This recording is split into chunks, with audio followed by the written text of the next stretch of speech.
Vous ne travaillez pas.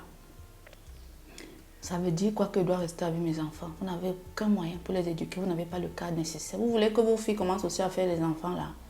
Allez laisser l'enfant là à son père.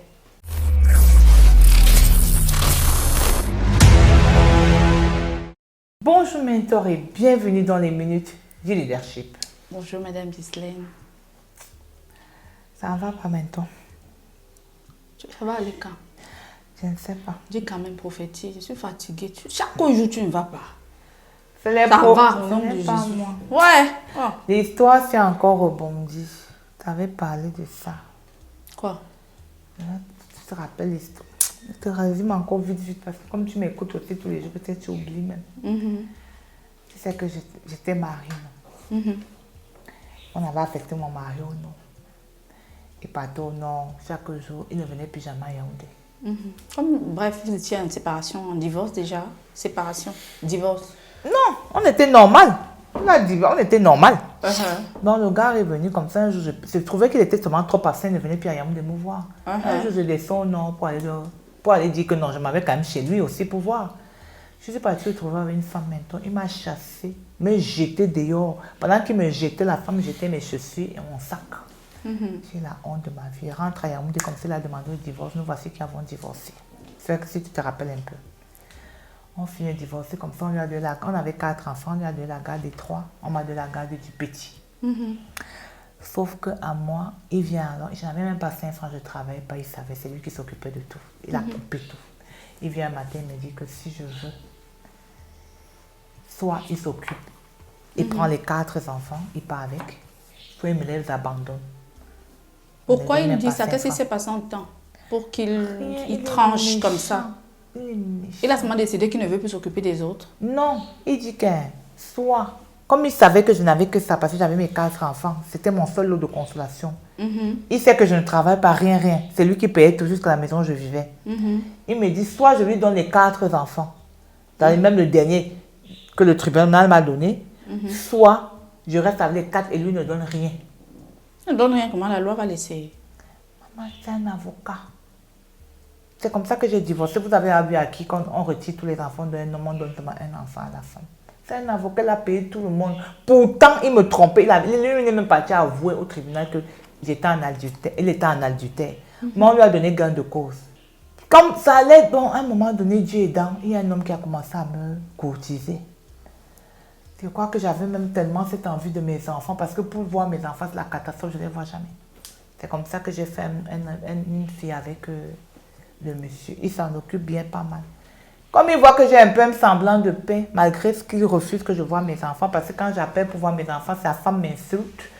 Toute la maison m'insulte, jusqu'au domestique là de là-bas m'insulte. Je viens donc. Il vient aujourd'hui me voir, il me dit que bon, ce qu'on va faire, c'est que soit je te donne 50 000 par mois, tu t'occupes de tous les enfants, soit tu me laisses m'en occuper, tu ne les appelles plus jamais, tu viens plus jamais les rendre visite, plus jamais, rien. Tu coupes tout contact avec eux. Mais toi, est-ce que je peux faire ça? Quelle mère peut faire ça? Regarde les méchants. Je suis obligée de prendre les 50 000 là. Mais donc 10 000 par enfant. Mieux tu restes avec tes enfants, quoi. Je vais faire comment? Ce sont mes enfants. Je dois me sacrifier pour eux. Je vais faire comment? Et tu me poses quelques questions. Mon avis. Oui, comment tu trouves que je vais m'en sortir? Non, les techniques pour que je m'en sorte, mais... Non, il n'y a pas de technique. Comment ça? Par rapport à votre cas, on va faire la loi du non-sentimentalisme. De un, pourquoi tu as encore refait l'enfant? Tu es sentimental ou pas? Je suis sûre que vous avez fait l'enfant pour combler le vide parce que les autres n'étaient pas là. Fais pas l'enfant comme ça. Un, vous avez péché contre la loi du non-sentimentalisme en prenant une grossesse qui n'a pas de sens. Il n'y a rien contre votre fille là. Il n'y a rien contre Fifi. Mais je te dis là, c'est vrai. De deux, vous ne travaillez pas. Ça veut dire quoi que je dois rester avec mes enfants? Vous n'avez aucun moyen pour les éduquer, vous n'avez pas le cadre nécessaire. Vous voulez que vos filles commencent aussi à faire les enfants là? Allez laisser l'enfant là à son père. Les 4 enfants là? Même les 4. Si ça peut d'abord permettre que vous vous reconstituez. Parce qu'il dit que tu n'as pas bien compris. J'ai très bien compris, j'ai compris Madame Ghislaine. Je dis ceci, vous n'êtes pas, vous ne pouvez pas. vous occupez de vos enfants, même que ce soit intellectuellement, que ce soit mentalement, ça demande beaucoup. Donner les enfants à l'homme. Une autre femme élève mes enfants maintenant. Pourquoi pas? Hey. Vous savez, on dit que Dieu nourrit les oiseaux du ciel, même moi, il peut pas nous nourrir. Un leader, un bon leader qui veut aller quelque part, ne doit pas avoir les sentiments, fût-ce son sang. Je répète, quelqu'un qui se dit leader et qui veut avancer, qui a vous avez les ambitions, et que vous avez des ambitions, il y a des choses qu'il va sacrifier pour avancer. Vous m'aviez parlé une fois d'une dame comme ça, un peu comme on fait l'enfant. Elle a fait l'enfant avec un monsieur, n'est-ce pas? Le monsieur allait se marier avec une autre femme. Et puis la fille voulait maintenant faire les chichis.